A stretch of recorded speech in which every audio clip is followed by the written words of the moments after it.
What do a startup failure, a breakup, and the 2008 subprime crisis have in common?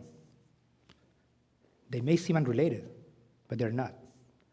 Nobody woke up in 2008 and said, you know what, let's just wreck the market today. People lost homes. Jobs were gone, just like this. Same with breakups. Couples don't just decide to end it overnight. Startups don't fail because of one random bad day. Most of the time, it's subtle, tiny decisions that compound over time until the end starts feeling inevitable. What drives those decisions is a pattern that acts like a force. I call it drift, and drift is everywhere. Drift is like gravity, but for behavior. While gravity pulls you down to the ground wherever you are, drift pulls you away from coherence, where your actions and your principles meet. Drift is what makes us actor of character. It's opening your phone to check one message, and 20 minutes later, you're still there. Not because you chose to stay, but because you never chose to leave.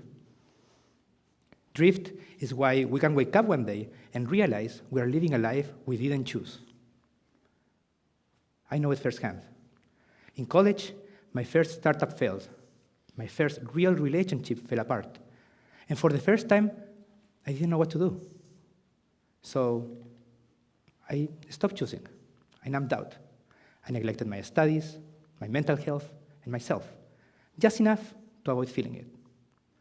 I let life carry me to the point where, when I got my first job, instead of celebrating like any other new grad would do, I just thought to myself, now what?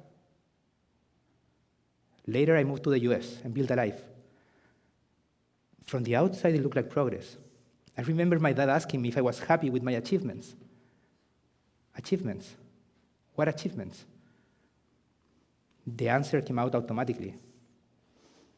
I guess so. The truth is, in the inside, I was still feeling lost.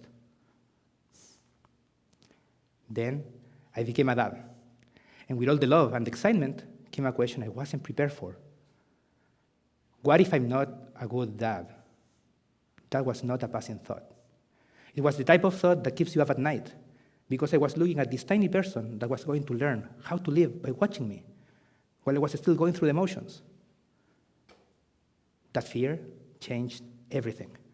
Not because it gave me the answers, but because it made me stop pretending that I didn't need them. Then, I decided just to fight drift by trying to become more consistent. And I failed, every time.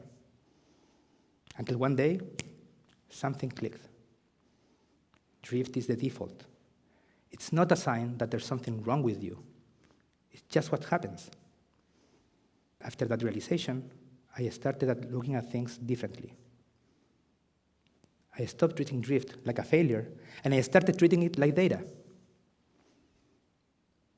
Every time that I would act out of myself, it would be drift, telling me something new. Drift is a force of nature. It's inevitable. We can't defeat it, but we can learn how to return from it. Here's the thing. We already know how to do this. When babies learn to walk, they just keep practicing. There's not an idea of an inner critic. They just fall and get back up, over and over. We all have a version of that growing up. In my case, I was around 5. My parents decided to take the training wheels off my bike. I don't remember every detail, but I do remember I didn't like it. I fell so many times that I decided that I didn't want to ride a bike ever again. Ironically, years later, bikes became the thing. My friends would ride through the neighborhood, and I would run along with them. But I was a chubby boy, and it was hard to catch up. So I decided that I wanted to ride again. I wanted a bike again. My parents said the obvious thing. You don't even know how to ride a bike. But I insisted, so they gave in. At first, it was awful. Wobbly, bloody knees. I wrecked that bike more than once, and they replaced it every time. But they saw that I wasn't stopping, so they stopped trying to stop me. Eventually, after all the falling and getting back up, I finally got it. I haven't forgotten how to ride a bike ever since. This is not about the stubbornness. It may look like a stubbornness, but what I was really doing, after all the falling and getting back on, was returning. We are all born knowing how to do this, but at some point, life teaches us how to measure ourselves by chasing streaks instead. And if we break the streak, we think we broke ourselves. But what if we've been measuring the wrong thing? What if progress is not how long you stay on track, but how fast you come back? It's 8:45 p.m. You're exhausted. Your kid pushes the last button, and you snap. Then you see their face. That little freeze. Silence. Eyes that go wide and then go somewhere else. Right after that moment, there's a fork. The old script wants to take over. Now you have a choice.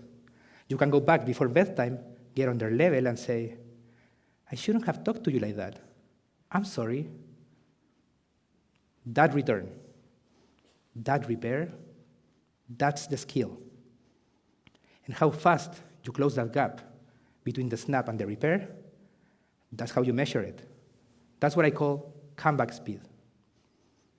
And the practice of closing that gap over and over, that, my friends, is discipline. Discipline didn't always mean grinding. At its root, it meant instruction. The discipline were not the punished. They were the students. Somewhere, we made it punitive, performative. That's what I want to change. Discipline is not a trait, it's a practice. The practice of returning over and over to what matters, to coherence. Every return teaches you something. That's what makes the next return faster. Drift doesn't just live in us, though. It scales. We all know the story of the rotten apple. One reactive person, and all of a sudden, everyone around them started becoming more protective. They stopped doing their best work. They just survive. That's drift, spreading from one person through an entire system. And it doesn't stop there. It spreads through families, communities. Remember 2008? That's drift at a global scale. Tiny misalignments compounding unchecked until the whole thing broke. Coherence spreads too, with the person that always remains calm, with the one that says, that's on me.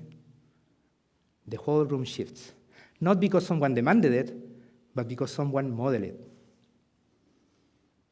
But drift is the default. It spreads on its own. Coherence must be chosen, practiced, and returned to every time until the return becomes natural. Then you stop managing yourself and you start governing yourself. That's when you reach real agency. The world demands more agency. And a lot of us think that change has to be huge to matter, or that it has to come from the top. But ripples don't start at the top. They start right where you are. Look at your home, your families. Ask yourself, what's the gap in me that's keeping me from being who I'm meant to be? Start there. You already know how to do this. You always known. You just forgot. Tonight, pick one area where you drift.